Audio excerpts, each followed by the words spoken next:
junto con el doctor Alfredo Blanco, vamos a charlar con el doctor Ricardo López Murphy, diputado nacional de Juntos por el Cambio. Doctor, ¿qué tal? ¿Cómo le va? Muy buenas tardes.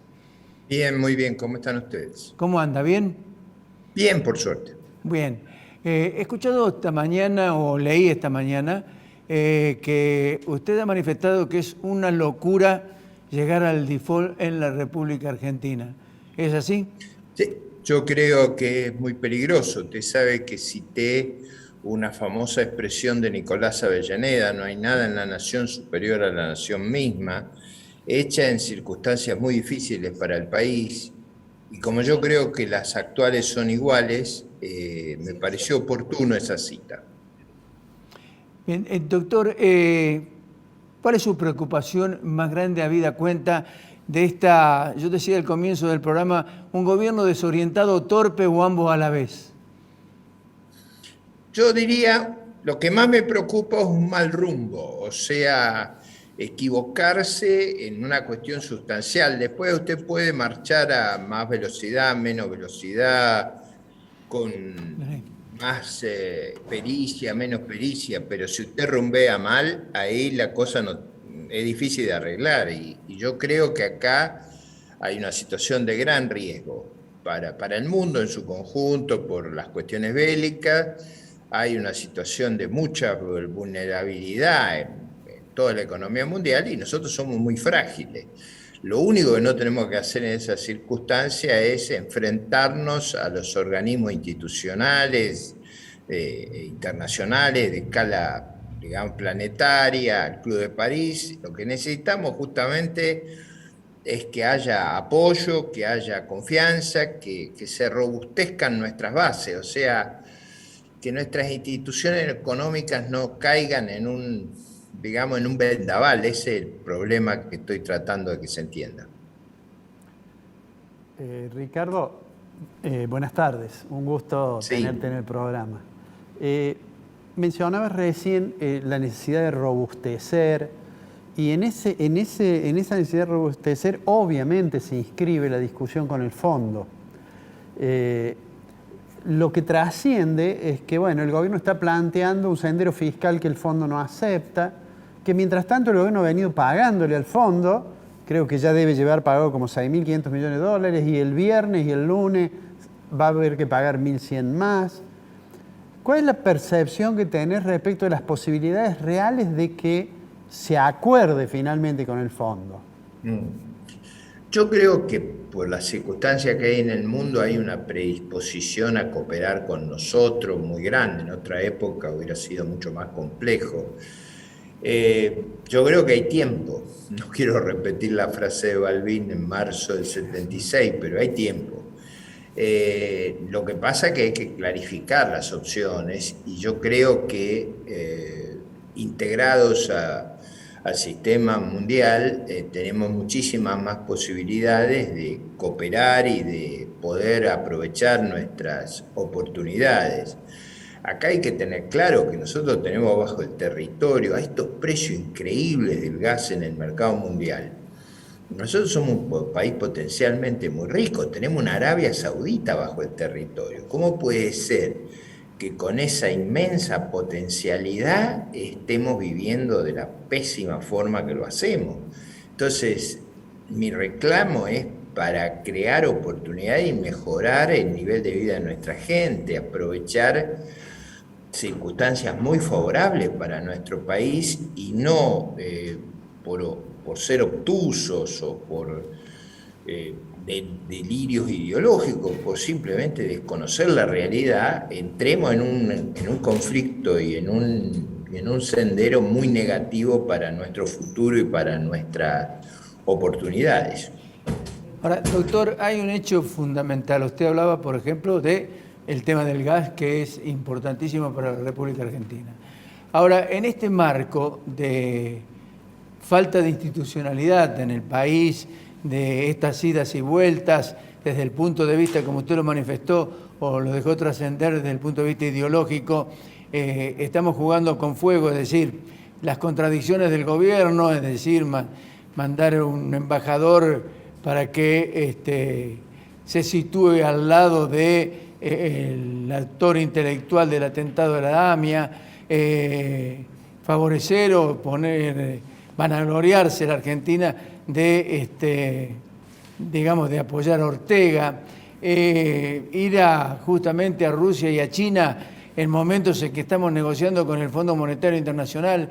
Digo, todo este tipo de actitudes, ¿qué características de inversores pueden venir teniendo en cuenta la magnitud de esta forma de operar por parte del gobierno?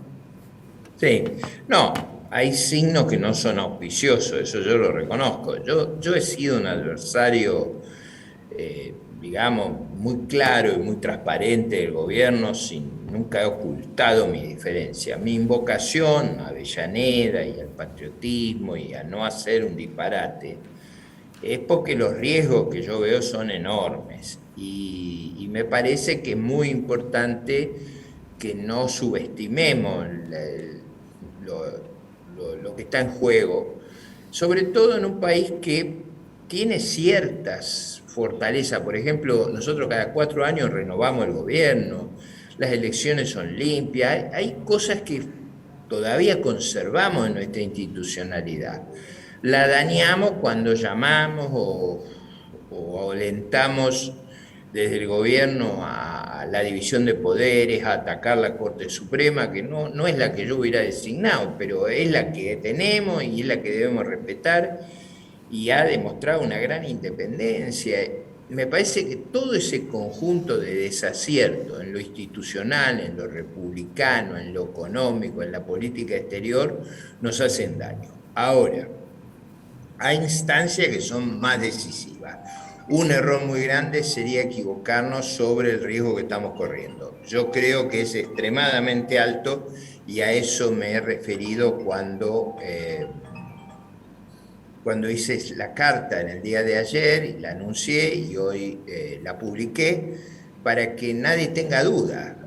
Yo no hago eso habitualmente y menos hacerle una apelación patriótica al gobierno, pero lo hago porque primero sé que lo hago de muy buena fe y segundo, porque como no lo hago nunca, tiene un peso y eso espero yo que lo comprendan quienes lo tienen que comprender y lo escuchen quienes lo tienen que escuchar. Ricardo, ¿pensás que en el gobierno escuchan ese tipo de convocatoria?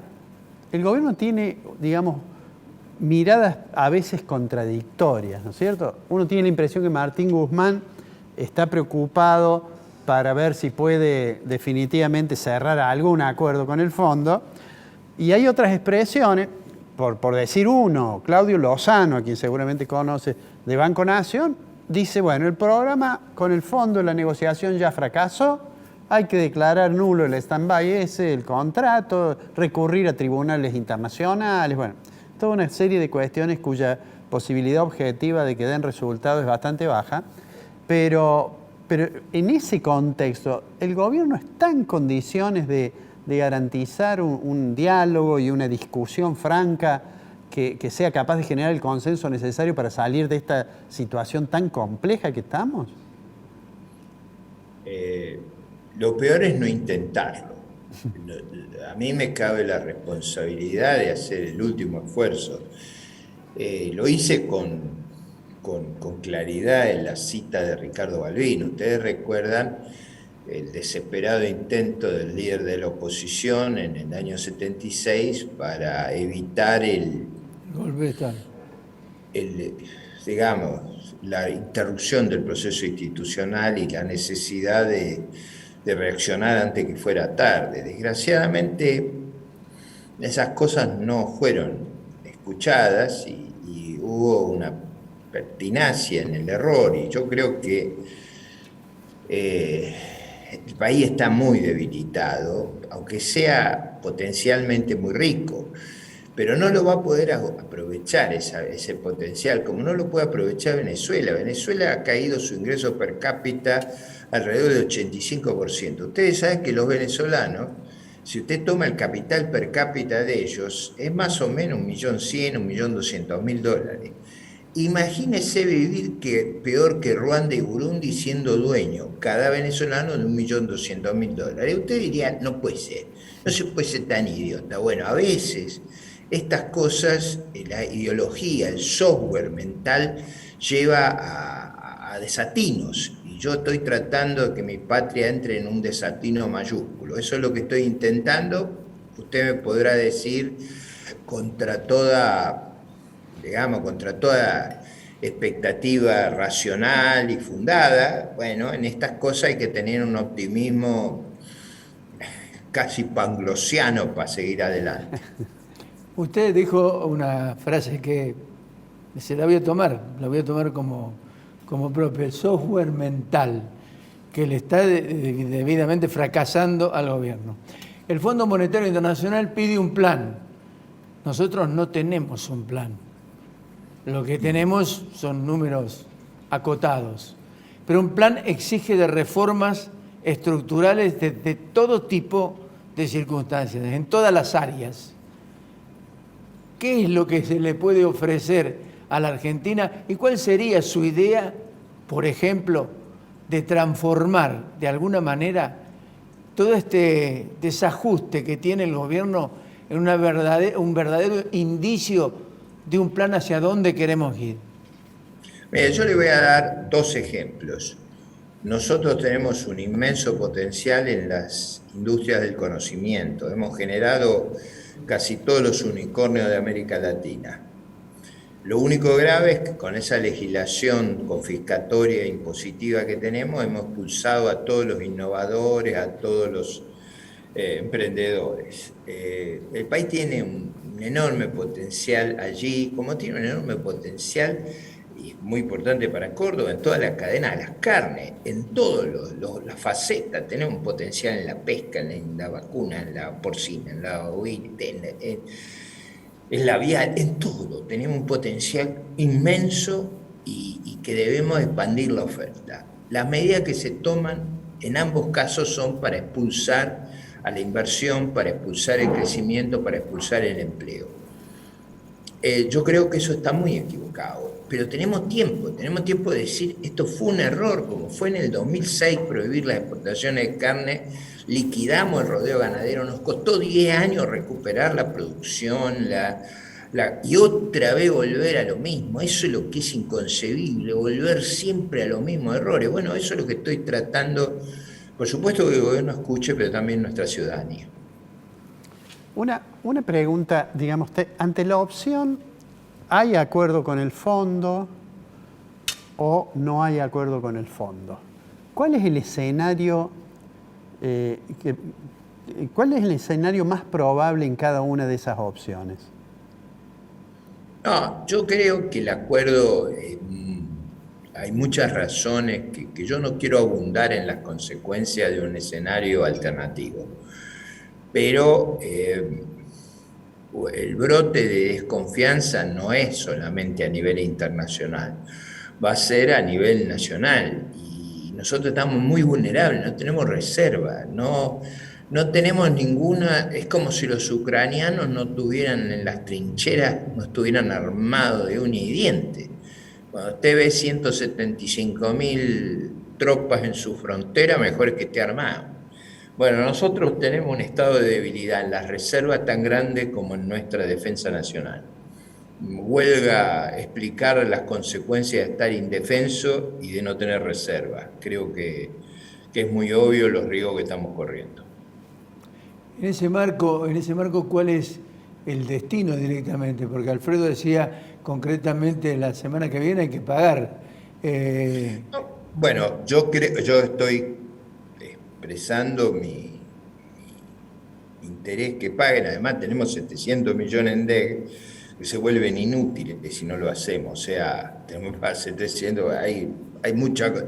No quiero entrar en los detalles, pues estoy apelando al buen gusto y al raciocinio. El riesgo de un error es grande, por eso la carta. Yo tengo que integrarme a otro programa, así que les pido disculpas, pero estoy sobre el límite de mi tiempo. Doctor, de todas maneras le agradecemos muchísimo. Gracias por esta gentileza que ha tenido de conversar con nosotros y aportar ideas que son realmente comprensibles e importantes, pero me quedo con una frase. A este gobierno le falta software mental y creo que allí vamos a coincidir.